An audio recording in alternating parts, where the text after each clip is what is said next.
La paz de Cristo, hermanos. Hoy, Jueves Santo, meditaremos sobre la tercera y cuarta palabra de nuestro Señor Jesucristo sobre la cruz. Y la tercera está tomada del libro del Evangelio de San Juan. Escuchemos. Junto a la cruz de Jesús estaban su madre y la hermana de su madre, María, mujer de Clopas, y María Magdalena. Jesús, viendo a su madre y junto a ella al discípulo a quien amaba, dice a su madre: Mujer, ahí tienes a tu hijo. Luego dice al discípulo: Ahí tienes a tu madre. Y desde aquella hora el discípulo la acogió en su casa. Palabra del Señor. Gloria a ti, Señor Jesús. Esta es la tercera palabra.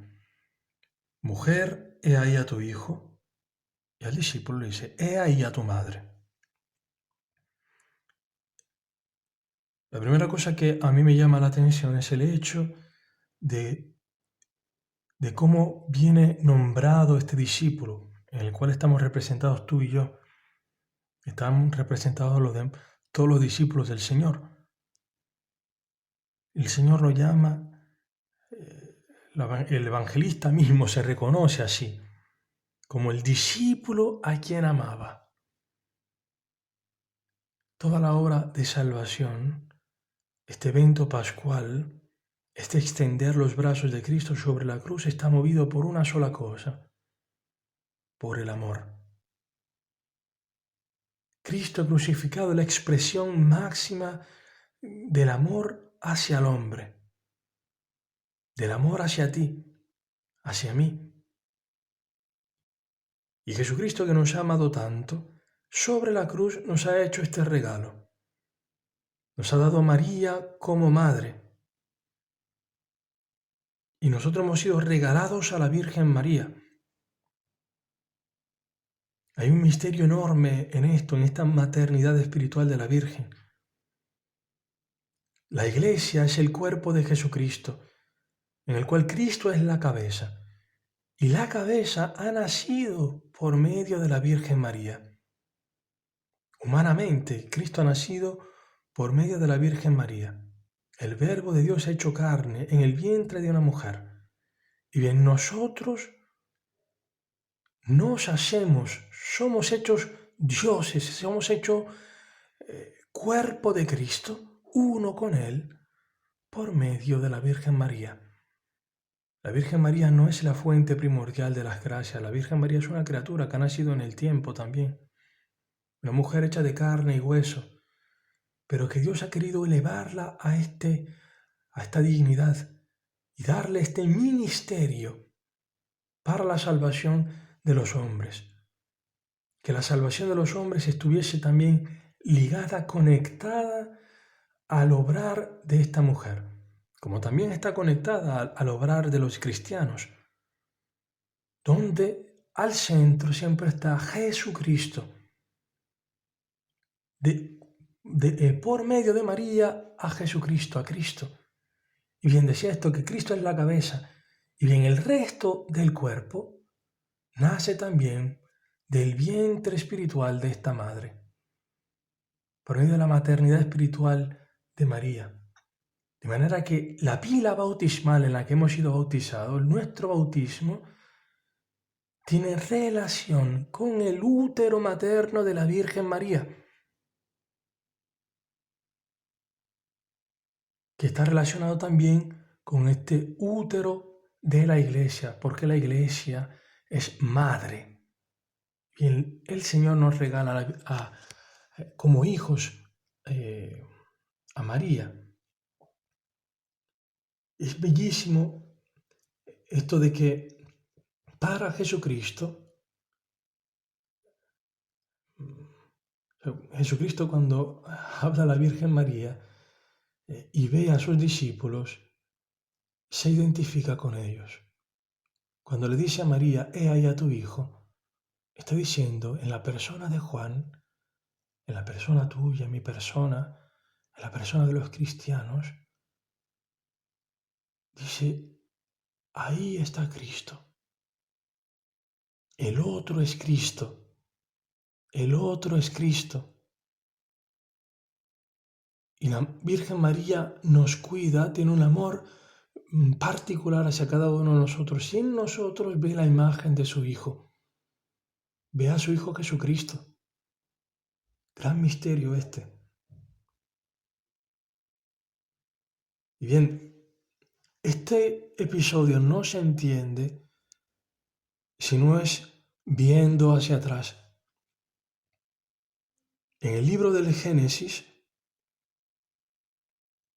cuando se comete el pecado original, Dios anuncia una buena noticia, lo que se llama el protoevangelio, y le dice a la mujer, le dice a la serpiente, dice, enemistad pondré entre ti y la mujer. La mujer, este es el título importante, la mujer. Dice, enemistad pondré entre ti y la mujer, entre tu linaje y su linaje. Él te pisará la cabeza. El linaje de esta mujer pisará la cabeza de la serpiente. Este linaje de la mujer es Jesucristo. Esta mujer de la que se está hablando, se le está dirigiendo a esta buena noticia, es la primera Eva. María será la nueva Eva. Y dice luego el libro del Génesis que el hombre, Adán, llamó a su mujer Eva, por ser ella la madre de todos los vivientes. En el Nuevo Testamento tenemos a la nueva Eva, madre de los vivientes, de los que tienen la vida con V mayúscula, la madre de los que tienen vida eterna en sí, que han recibido a Jesucristo, que viven según los mandamientos de Dios, que viven en el amor, porque esta es la vida eterna, el tener este amor, el Espíritu Santo dentro de nosotros. Y María es la madre de aquellos que tienen el Espíritu de su Hijo, el Espíritu de Jesucristo. Y bien, esta mujer, esta nueva Eva, que ha recibido el anuncio del ángel, que ha recibido a Jesucristo en sus entrañas, le ha sido desvelado gradualmente este misterio de la cruz. Y María y José, cuando criaban a su hijo, lo criaban puntando hacia la cruz, hacia este momento donde Cristo dice esta palabra. Ellos lo crían con esta visión, preparándolo para esta hora. El Evangelio de San Juan está marcado mucho por esto, por la hora, que llegue la hora de la glorificación, de la exaltación del Hijo de Dios, que llegue la hora de Jesucristo, la hora de la Pascua. Y María prepara a su Hijo para esto, para la hora. Si vemos el Evangelio de San Juan, el primer momento en que se nos manifiesta este título de mujer es en las bodas de Caná, el capítulo 2 del Evangelio de San Juan, donde Cristo está en unas bodas. Interesante que en estas bodas no aparece nombre de esposo o de esposa. Los esposos en realidad son Cristo y la Iglesia. La Iglesia que nace del costado abierto de Jesucristo, que nace allí también esto en la persona de San Juan y de la Virgen María, donde Cristo fundirá su Espíritu Santo. Y también en los demás discípulos, en la cruz, sobre la cruz lo hace como un preludio, pero lo hará plenamente en el día de Pentecostés. Y en las bodas de Caná, ¿qué pasa? A esta pareja está simbolizando esta relación entre yo y Dios, entre tú y Dios, entre la humanidad y Dios, entre la humanidad y Jesucristo, Cristo y su Iglesia. A esta humanidad le falta el vino. El vino es el signo de la alegría. Y la Virgen María, que ha sido llena del Espíritu Santo, ha sido llenada del Espíritu Santo, esta mujer tiene la vida eterna dentro de ella, tiene la alegría, ella y Jesucristo. Y la Virgen como madre, ya en este punto, tiene dolor por la humanidad, se duele de la humanidad, de ti y de mí, que nos falta, que probablemente se nos ha acabado el vino, que no tenemos la verdadera alegría, la alegría del Espíritu, la alegría que vence la muerte, que en medio de los problemas, de la enfermedad, de las dificultades, se manifiesta, que alegría llena de esperanza.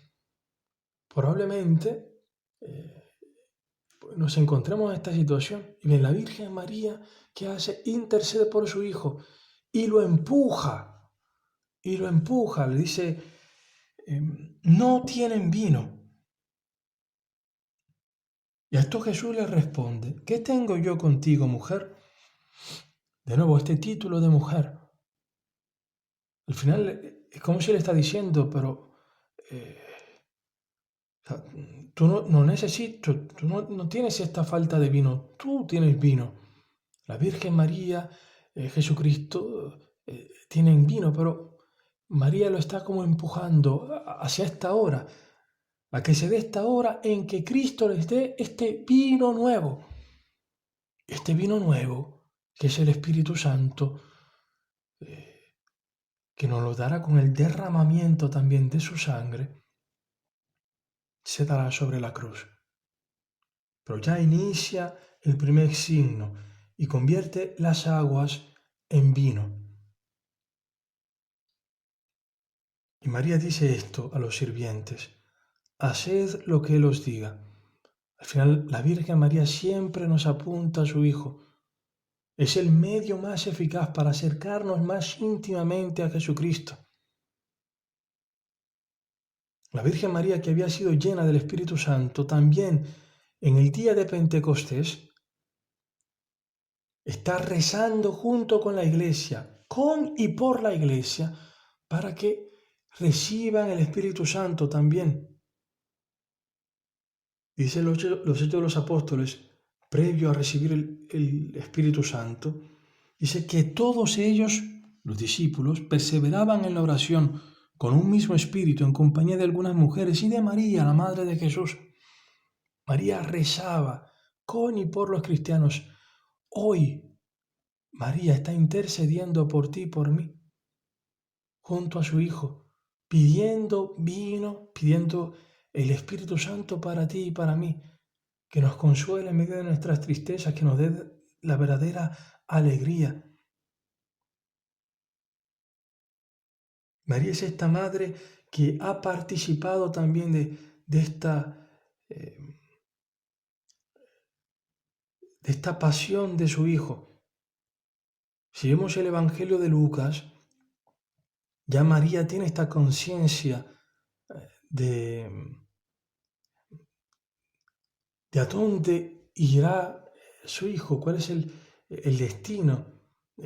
No es que tenga claro cómo es que terminará exactamente, pero sabe que su Hijo es una oblación para el Padre, para salvar a su pueblo.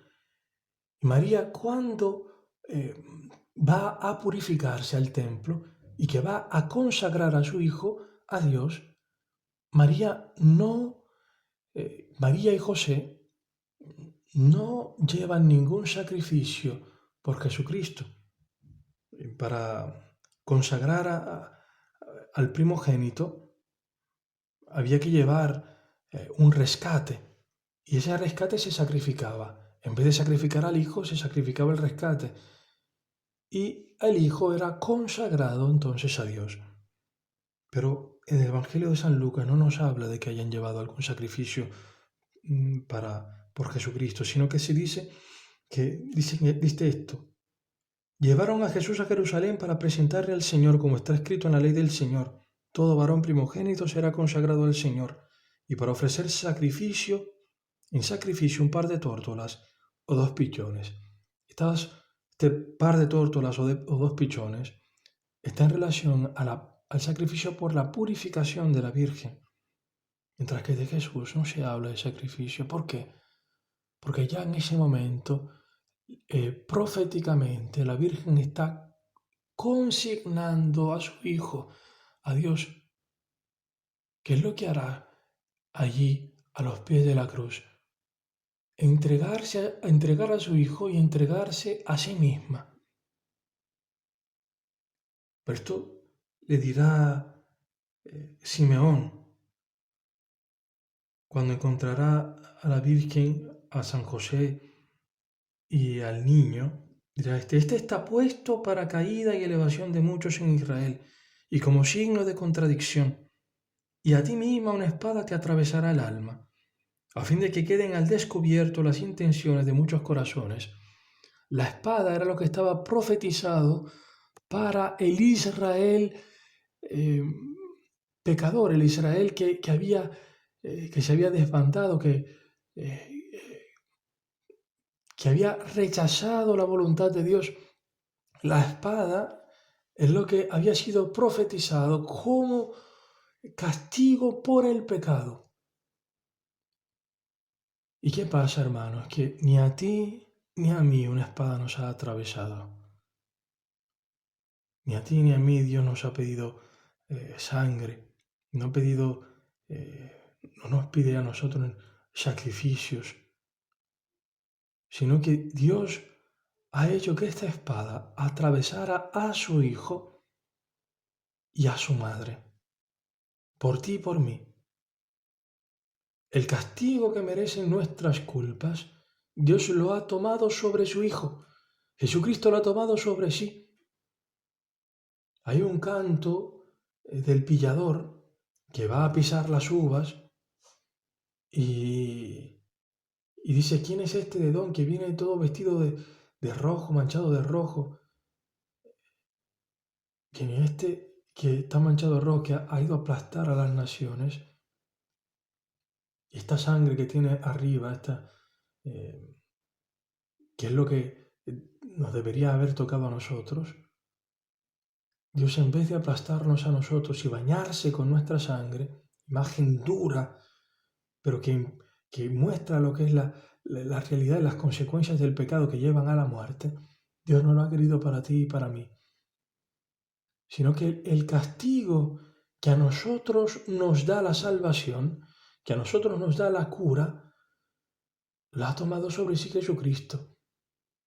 Y esta sangre del pillador no es la sangre de tuya ni mía, es la sangre de Cristo, que viene derramada por ti y por mí. Y María espiritualmente se une a este sacrificio. Esta espada atraviesa su alma. Es interesante que la Virgen María ha concebido virgen antes, durante y después del parto.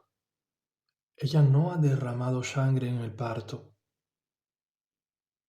No ha tenido dolores de parto. Pero en el libro del Apocalipsis nos habla de dolores de parto.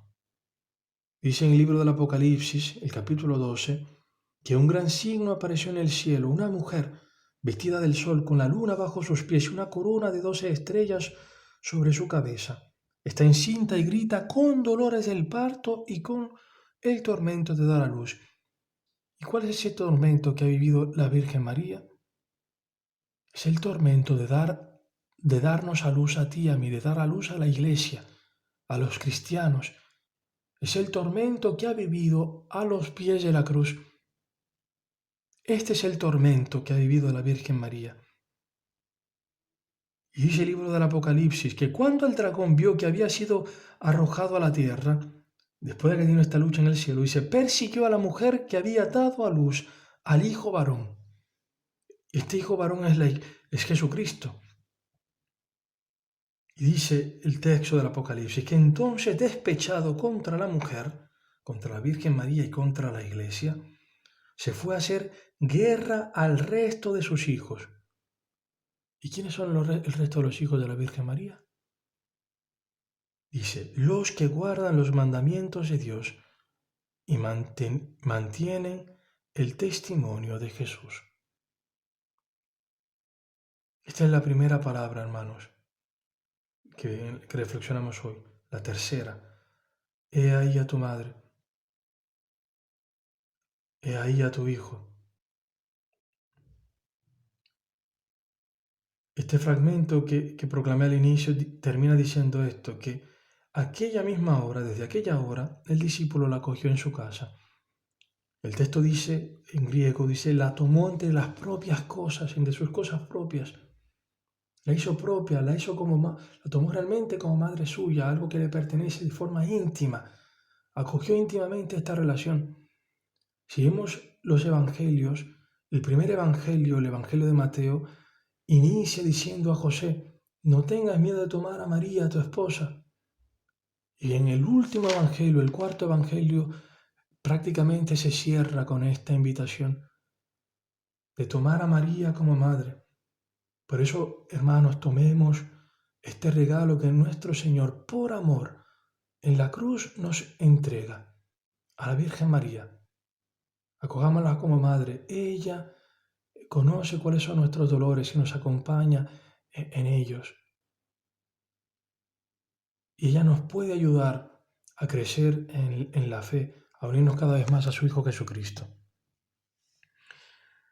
Ahora, cuarta palabra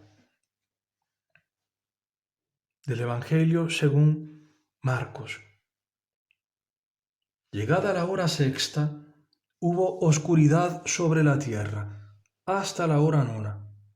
A la hora nona gritó Jesús con fuerte voz, Eloí, Eloí, lema sabactani, que quiere decir, Dios mío, ¿por qué me has abandonado?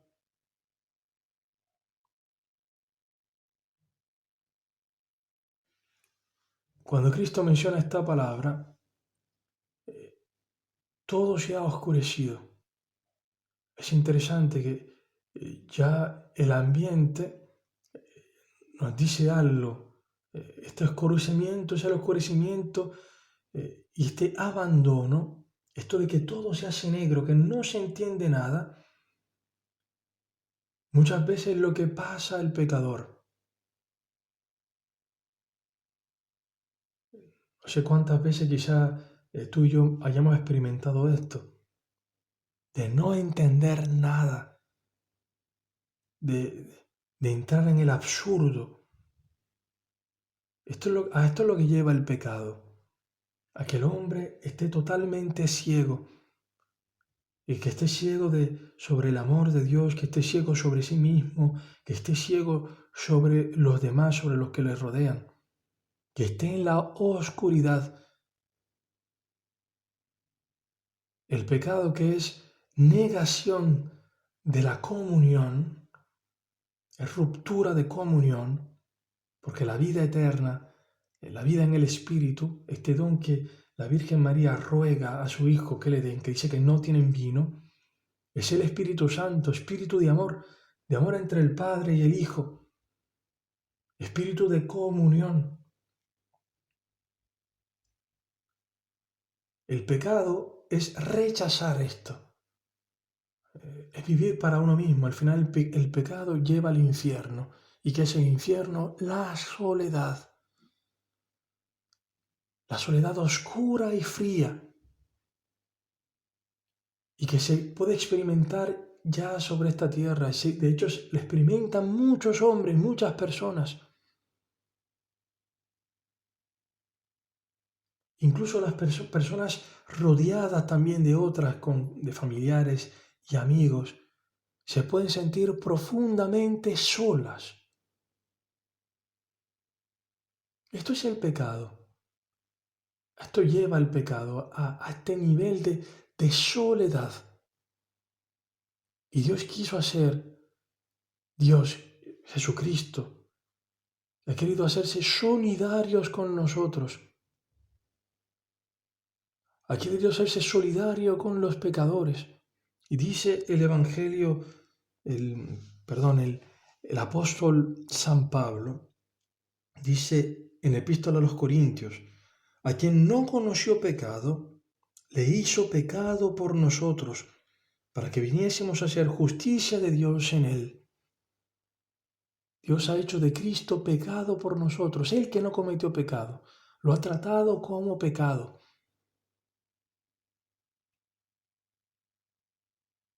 En Cristo, en este abandono que está sufriendo de parte de su Padre, están encerrados, están allí aglomerados todos los abandonos, todas las soledades que el hombre ha podido y puede experimentar. La soledad de un matrimonio que se ha ido a pique, que un esposo que te ha abandonado o una esposa que te ha abandonado. La soledad de un padre y de una madre que pierden a un hijo. La soledad de unos padres, de unos ancianos abandonados de parte de los hijos, que nadie cuida de ellos. Estos abandonos, estas soledades, la soledad también de aquel que no ve amor de nadie por ninguna parte, aun si está rodeado de personas, se siente profundamente solo porque no ha conocido lo que es el amor. La soledad de los huérfanos, la soledad que está ahora experimentando muchas personas en Ucrania por razón de la guerra y en otros lugares también del mundo. Todas estas soledades, todos estos abandonos están allí encerrados, están vividos en la carne de Cristo. Y nosotros no, es un misterio enorme esto, que Cristo dice esto a su Padre. No lo está llamando como antes, no lo llama Padre. Aquí lo está llamando Dios, Dios mío. Se está experimentando humanamente un alejamiento enorme de su Padre. Allí todo se ha oscurecido. Y en este oscurecimiento es una cosa que nosotros no llegaremos nunca a comprender totalmente. Y es que tenemos que entender esto, al menos a nivel humano, el abandono de la persona que uno ama. Cuando uno ama, por ejemplo, a los abuelos o a los padres, o a un hijo, una hija, al esposo, a la esposa, el alejamiento de esa persona amada, el abandono, es algo que rompe el corazón, lo hace añicos. Este tipo de soledad, pero mucho más profunda, lo que está experimentando Jesús. Recordemos que Jesús es la segunda persona de la Trinidad. Dios con su Padre, Dios Padre con su Hijo Jesucristo, son inseparables por naturaleza divina. Viven el uno para el otro. Y este cambio continuo de amor, esta donación continua de amor, es donde se da el Espíritu Santo, que es amor del uno y del otro. No hay un momento en que el Padre deje de amar a su Hijo y el Hijo de amar al Padre. Es una relación de amor que tú y yo no podemos comprender. Y bien, Cristo sobre la cruz experimenta el abandono del Padre, la privación. Y esto es un desgarrar el corazón que nadie puede imaginar. Ni siquiera una madre que pierde a su hijo puede entender lo que es el abandono de Cristo sobre la cruz. No hay abandono en esta tierra, no hay sufrimiento en esta tierra, no hay soledad en esta tierra que se pueda comparar a esta soledad, a este abandono que experimenta Jesucristo sobre la cruz. Y esto no es para que tú y yo le tomemos pena a Jesucristo, sino para que abramos los ojos a este misterio enorme del amor que Dios te tiene a ti y a mí. Que Dios ha querido bajar al punto más bajo, de manera que ningún hombre pueda bajar más profundo de lo que Él ha bajado. Y Él conoce íntimamente tu sufrimiento, mi sufrimiento, sabe lo que es realmente el abandono.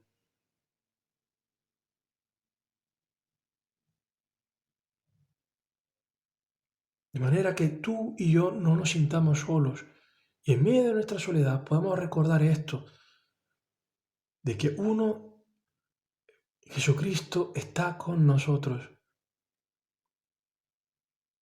Ha querido, en nuestra soledad, quiere ser que podamos vivir el solo con el solo, tú y yo a solas con Cristo, que nuestra soledad pueda crecer la comunión con Él, porque Él no nos abandona. Y no solamente que no nos abandona Él, sino que nos ha dado a su Madre. Y María nos acompaña incluso en el dolor y allí en esos abandonos que nosotros podamos estar viviendo. Por última cosa les digo esto de que aquí también Cristo está recitando un salmo, está recitando el Salmo 22, que dice esto: Dios mío, ¿por qué me has abandonado? Estás lejos de mi queja, de mis gritos y gemidos. Y bien, este salmo inicia así exponiendo este abandono, este sufrimiento. Pero en el fondo hay una esperanza. Cristo, cuando sufre también el abandono de su Padre, eh, tiene confianza en Él. Hay una esperanza. Hay una esperanza también para tu soledad y mi soledad, para nuestros abandonos. Y este salmo, Salmo 22, cierra diciendo esto: cantaré tu fama, mis hermanos, reunido en asamblea te alabaré. Los que estáis por Yahvé, alabadlo, estirpe de Jacob, respetadlo, temedlo, estirpe de Israel, que no desprecia ni le da asco la desgracia del desgraciado. No le oculta su rostro, le escucha cuando lo invoca. Hermanos, contemplando a Jesucristo sobre la cruz, pidámosle intercesión a nuestra Madre, que nos ayude en nuestras dificultades, y fiémonos de nuestro Padre Celestial, invoquémoslo, porque Él no nos abandona. Cristo mismo ha dicho a sus discípulos, luego de su resurrección: he aquí que estoy con ustedes hasta el fin del mundo. En Cristo es este Emmanuel, Dios con nosotros, que no nos abandonará nunca.